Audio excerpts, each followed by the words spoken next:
ഭിന്നശേഷിക്കാരായ കുട്ടികളുടെ വ്യത്യസ്തമായ കഴിവുകളെ കോർത്തിണക്കിക്കൊണ്ട് സമൂഹത്തിന്റെ മുഖ്യധാരയിലേക്ക് അവരെ ഉയർത്തിക്കൊണ്ടുവരുന്നതിനായി ആനിക്കാട് ഗ്രാമപഞ്ചായത്തിന്റെ നേതൃത്വത്തിൽ ഭിന്നശേഷി ദിനത്തിന്റെ ഭാഗമായി ഉണർവ് 2023 കലാമേള നടത്തി.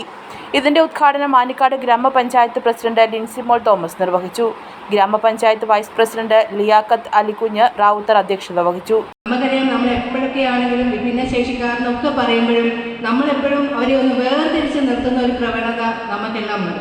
അപ്പോൾ സ്വാഭാവികമായിട്ടും അവർക്ക് എന്തുകൊണ്ട് സമൂഹത്തിൽ മറ്റുള്ളവരുടെ ഒപ്പം പെരുമാറാൻ പറ്റുന്നില്ല, മറ്റുള്ളവർക്ക് എന്തുകൊണ്ട് അവരെ കൂട്ടത്തിൽ ചേർത്ത് നിർത്താൻ പറ്റും. ക്ഷേമകാര്യ standing committee chairman Devadas Mannooran ആമുഖ പ്രസംഗം നടത്തി.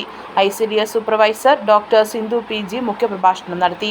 ബ്ലോക്ക് പഞ്ചായത്ത് മെമ്പർ സുധീകുമാർ, ഗ്രാമപഞ്ചായത്ത് standing committee chairperson Daisy Varghese, ഗ്രാമപഞ്ചായത്ത് അംഗങ്ങളായ തോമസ് മാത്യു, പ്രമീള വസന്ത് മാത്യു, ശാലിനി CS, അഡ്വക്കേറ്റ് സുജായസ്, വിജയലക്ഷ്മി, അജി കല്ലുപുര, ഗ്രാമപഞ്ചായത്ത് സെക്രട്ടറി രഞ്ജിത്ത് V എന്നിവർ പ്രസംഗിച്ചു. News bureau, Pathanamthitta.